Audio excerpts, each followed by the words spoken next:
On our first day in Alice Springs, we explored the quieter East MacDonnell Ranges.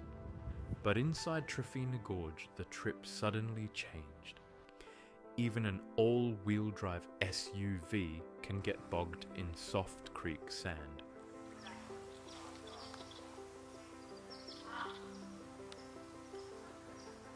The journey really began at Emily Gap, only a short drive east of Alice Springs. It is one of the easiest places to reach in the East MacDonnell Ranges, but even here the landscape already feels very different from town, quiet, open and surrounded by red rock. Together with nearby Jessie Gap, this area gives a gentle first taste of the eastern side of the ranges. At this point, the day still felt calm and easy. We had no idea that later, inside Trephina Gorge, the soft creek sand would turn this peaceful drive into a very different Outback experience.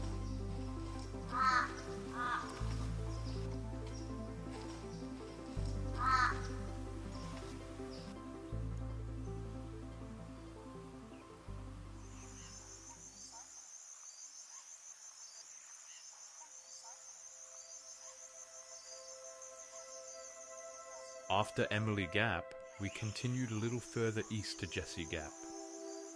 The drive was easy and quiet, and the landscape started to feel more open and remote.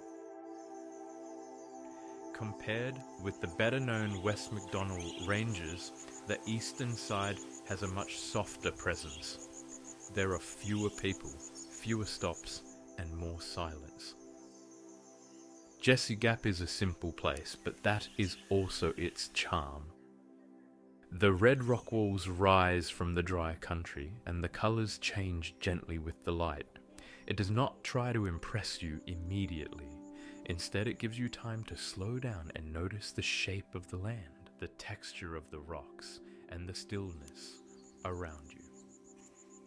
A gap is a natural opening through the mountain range, carved over millions of years as water gradually cut through the hard quartzite rock.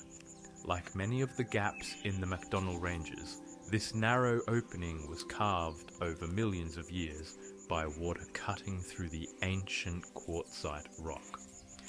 Today the creek is usually dry, but after heavy rain, water still finds its way through this natural gateway, quietly shaping the landscape one season at a time. Standing here, it's easy to appreciate just how old and timeless this country feels. For us, this was still the calm part of the day. Everything felt relaxed and easy, and the East MacDonnell Ranges seemed like a peaceful introduction to the Outback.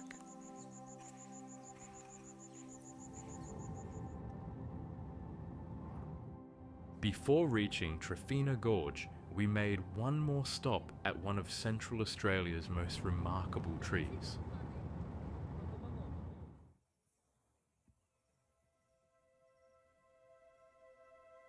Standing more than 30 meters tall and estimated to be over 300 years old, this giant ghost gum is the largest of its kind in Australia.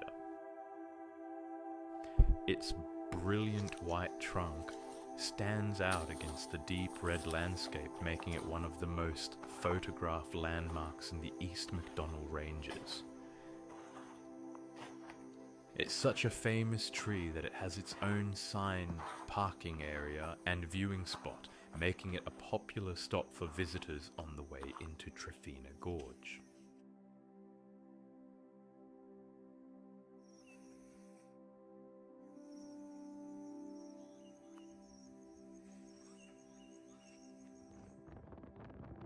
By the time we reached Trephina Gorge National Park, one of the most spectacular landscapes in the East MacDonnell Ranges, it was late in the afternoon. Located about 80 kilometers east of Alice Springs, the park protects a landscape that has been shaped over hundreds of millions of years. Towering cliffs of hard quartzite rise above wide sandy creek beds, creating a dramatic contrast between rugged mountains and the quiet desert below. Although the creek is dry for much of the year, it comes alive after heavy rain.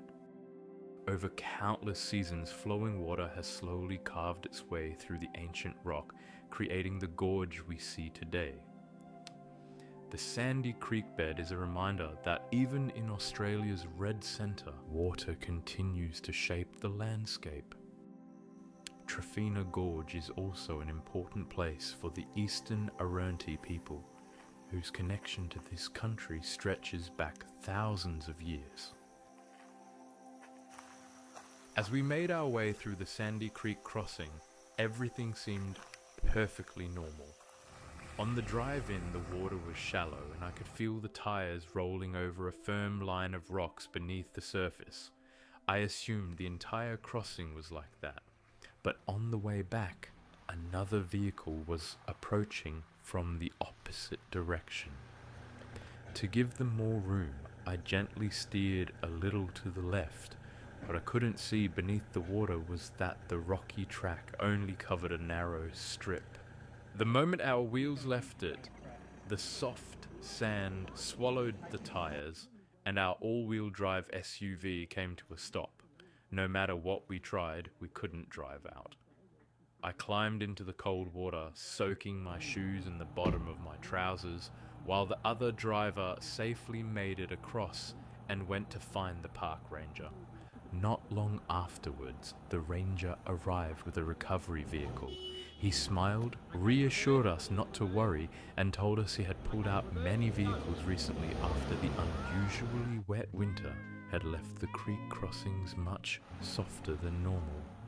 Within a few minutes, we were back on solid ground, and with the story we certainly hadn't expected to bring home.